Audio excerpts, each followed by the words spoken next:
Hey, this is Wolf Ranger, and today I have a snapshot video for you guys. This is snapshot 15W31B, or the second snapshot for 1.9. It's really no different than the first one, except the arrows are textured, basically, or they all look the same for the potion effects, but now they don't. Now they all look different.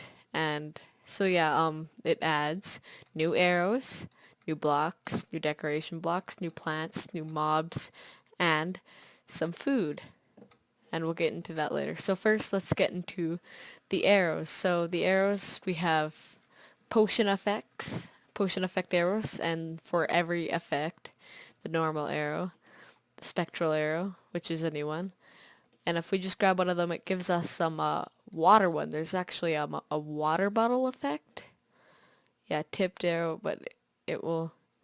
I don't know why they have this. It seems to be the default for item frame clicking right now and whatnot, so I don't know. It might eventually get a use. It might just kind of be like the normal arrow. It doesn't actually do anything though. So first, let's go over the spectral arrow and how to use the arrows at what time. So right now, it will just fire normal arrows. But what if I want to fire the spectral arrow? Well, we can move it. Whatever arrow is closest to the first slot, or slot 0, depending how you say it, slot 1 or slot 0 to your hotbar, which is this slot, will be fired. So the spectral arrow, if we could not drop that, will now be fired, as you can see. See, it's a spectral arrow with highlights. And if we look, the pig, we can see it. So this is good for taking. This works on players too. So yeah, another easier way. So say I have this my first slot, and the arrow is closer. I could offhand it by pressing F. That is the F key. And now I fire spectral. So whatever's in your offhand will take priority over what is in your normal. So say I have that there. It will still take priority. It is your offhand. It will take priority over the arrow here. So let's try out some of the potion effects. So let's compare a harming arrow to a normal arrow. So we can just go get rid of that arrow with the offhand by going to an empty slot and pressing F again. And that just moves it out of the way. So normal arrow, fully charged bow, takes one... Oh, that pig was already half dead. Takes 2 shots, see? 1, 2. With the harming arrow, if we put this in our offhand, takes 1. Because it has that harming effect. Now the poison arrows, we're going to look at those as well. So if we put this in our offhand, 1 shot, and then it takes a few poison hits, and then it's 1 hit away from dying. Now, what about the good potion effects? Well, game mode, survival. We're going to put this in our offhand quickly. And it's going to give us a nice old good effect. As you can see, the arrow from the damage from the arrow did it, but it gave us a nice little regeneration effect. In fact, why don't we fire a spectral arrow at ourselves? Okay, we missed that. Apparently we had our bow and our spectral arrow swapped around. Let's try that again. Try to hit ourselves. Except I fired that one up way too much. Okay. So, yeah, if it leaves, so we're just gonna... And are we highlighted to ourselves? Yes, we are. And apparently, yeah, glowing is a new effect. So glowing is what the effect is called. And I guess we could see ourselves. Now, I'm not 100% sure if other players can see this, so maybe if someone's on your team, they can see it.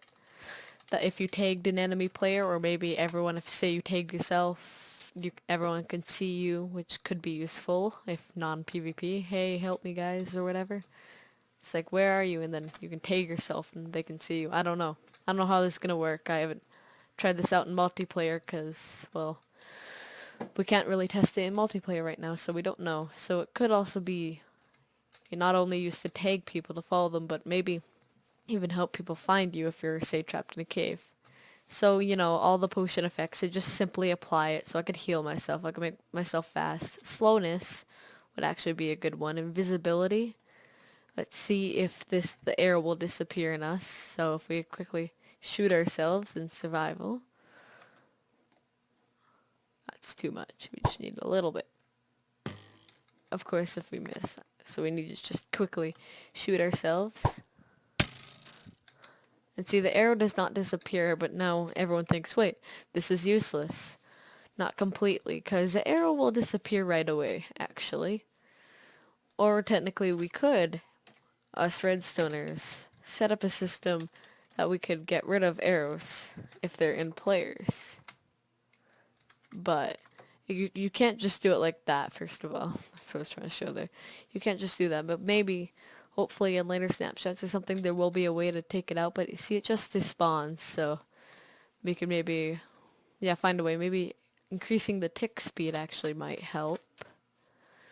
I'm not 100% sure, but I will look into that. Maybe making invisibility arrows work a little better. See, we only got like 25 seconds, 30 seconds into our invisibility. I know it's like 2 minutes now and it's 3 minutes, but I've been talking for a bit. So it only lasts the arrow for 30 seconds, so really we're okay. So next, let's go back into creative.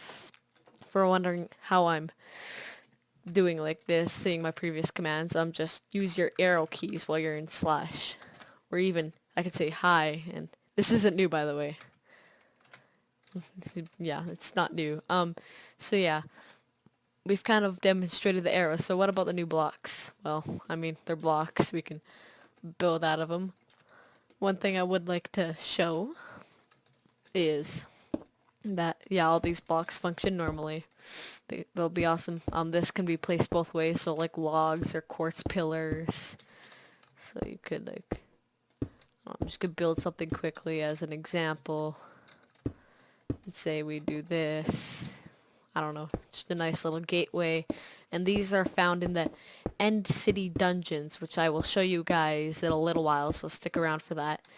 Now this can be placed down in like a normal head in different directions, the dragon head.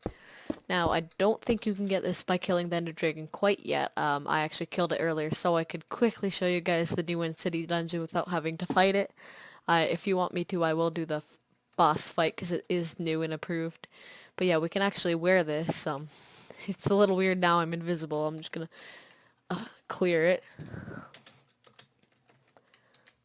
I mean, I know you could just drink milk, but that's my way of doing it because, you know, overcomplicate it. Yeah, I don't have any. Anyways, so we have this head, and it actually opens and closes as we walk around. We can eat stuff, I guess, if we wanted to. Nom nom nom. So next we have the plants. I'm just gonna clear it by shift clicking in this. I don't know. It just whenever you see people do stuff like that, and I used to always wonder how, so that's just why I mention it for you guys, so you know. Also, we're going to look at the shulkers right away. I think this is going to be really useful for command, as it does, command makers, map makers, as it levitates you. In fact, can I slash effect myself Minecraft levitation? Yeah, I can. See, okay, see, already useful. We could use this, map makers, we could use this. We could definitely levitate. This could make some cool stuff, because this works in survival. This could actually, I have a few ideas for this. I wonder where my frames went. They glitched away. And then, you float up for a few seconds and then you drop. And, I mean, this is, it doesn't last as long with shulkers, but if you just do slash effect, it'll default give you level 1, 30 level, and duration 30.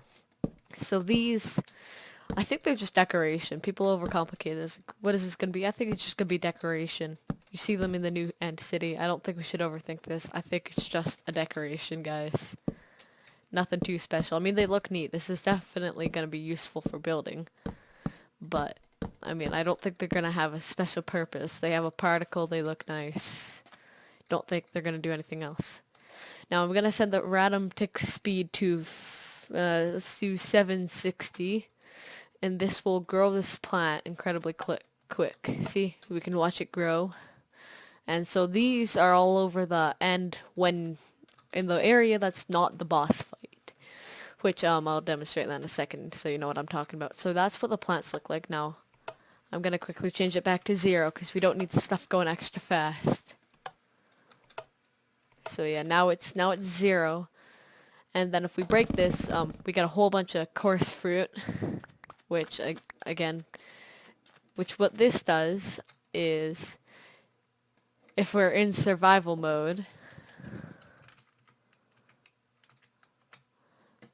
well, first of all, it restores hunger, 2 hunger at least, and teleports us somewhere random. In fact, sometimes a little too random. So it can go quite far, it can be short distance. We now do have to find our spawn point again, which is over there, so that took us pretty far over there.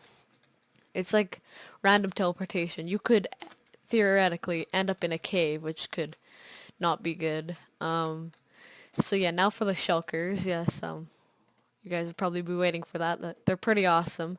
So we're gonna have a mini fight with this guy. We're gonna get ourselves an iron chestplate, I guess, because why not? And we're also gonna demonstrate more offhand slots right now. So maybe an axe and then a sword in our offhand. We can block with a sword and swing the axe, or ender pearl, or that fruit even, or golden apples, or anything in the offhand that involves right clicking. So technically I could get this orange wool. Why not orange wool? And then I'm fighting and I'm building. Or no, wait, I can't do that with the, because this already has a right click function. So an axe, I can place it down while holding an axe, because an axe. So axe is actually might be useful because they're next highest attack damage, and they allow for the other slot to be used. So I mean, I'm pretty sure you can use ender pearls with a sword, but so let's get on with it. Let's fight this thing. Let's get ready. Let's build and fight. I already have a chestplate on, so we're gonna go into survival. We're gonna fight this. So I think you do more damage to it when it's closed. I mean, when it's open. Because see, we fight it when it's closed. Here, I want you to close. We're going to creative so it closes. And see, yeah, it took 3 hits for the other one, I believe. And when it's closed, it takes a lot. So yeah, it's looking like you wanna, when you're fighting these, you wanna fight it while it's open, because it has way less health when it's open. So now let's get on to our food. So first of all, yes, I demonstrated the coarse fruit earlier, but in fact, if you notice, this isn't actually in the foodstuffs. It's actually in the materials. Weird, right? It might actually be used for crafting in the future. That's what it seems like. So if we cook this, we're gonna get the popped coarse fruit, which makes sense. I mean, you're popping it. I guess it's sort of like popcorn. And then you can't actually eat this stuff. If I affect myself with hunger, hunger for, let's do 5 seconds and max. So we're gonna be really hungry. See, it just drops all the way down. But sadly, we can't eat it. No, we cannot eat it. I'm right clicking. We cannot eat it. So that's very sad. But good thing over here, we can have something sort of useful. Beetroot. They only restore half. So we're gonna eat a whole bunch of beetroots and beetroot soup right now. So I'm gonna get us some food to eat. I'm gonna demonstrate how good this food is. So we're hungry. This restores 3. A beetroot restores half. It's actually no more efficient to put it into soup, cause 6 halves make 3, and that's how many you need for soup plus a bowl. But the bowl is reusable, so really, I guess you can eat it faster, but it's not actually, like, if you have time, it's not actually worth putting it into soup, but it is faster. Then again, it doesn't stack, so pros and cons to both, but they both restore the same amount, technically, for your amount of beets. So they're both worth it, sort of. I mean, I don't know.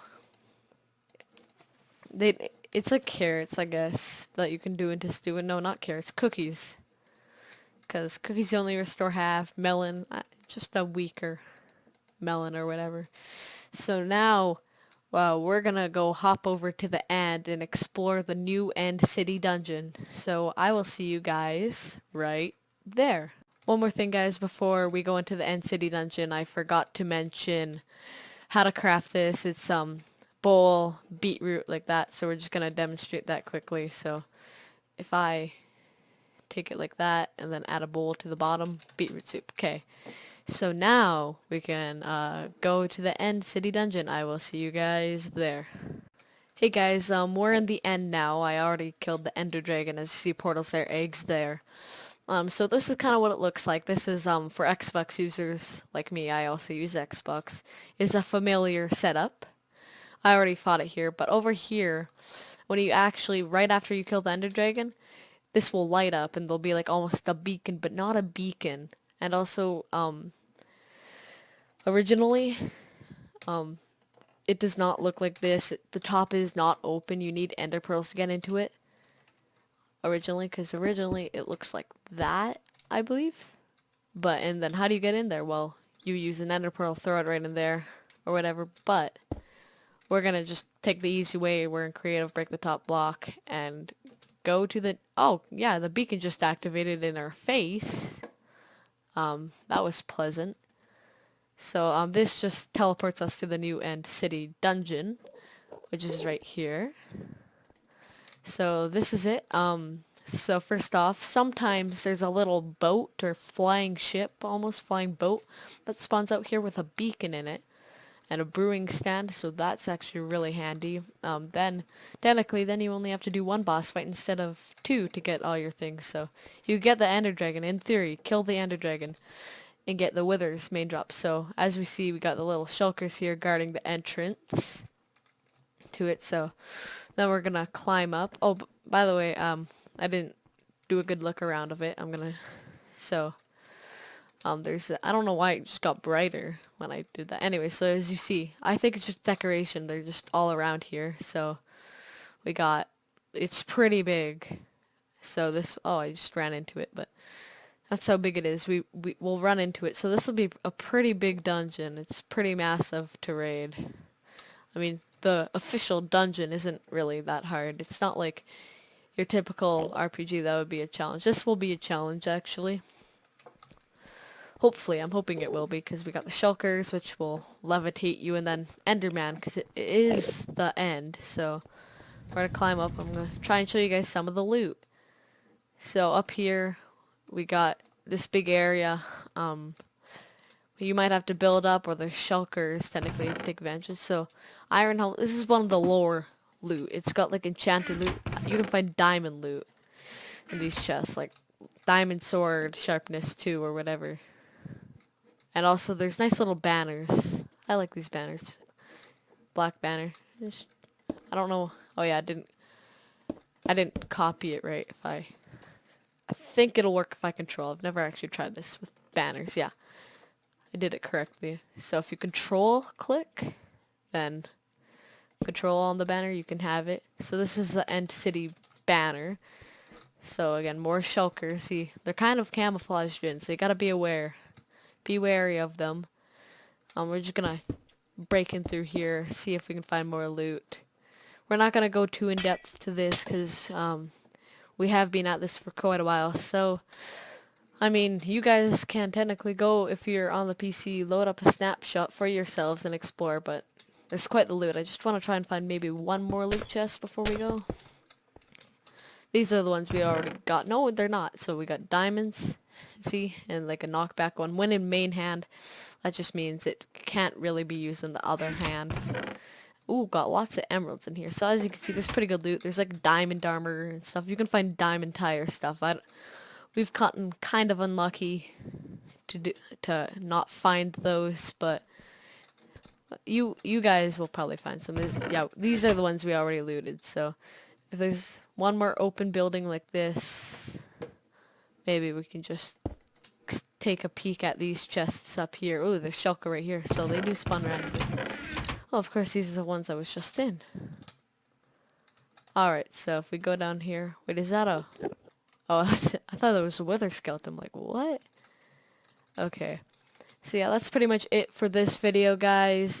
This is Wolf Ranger. signing out. Peace.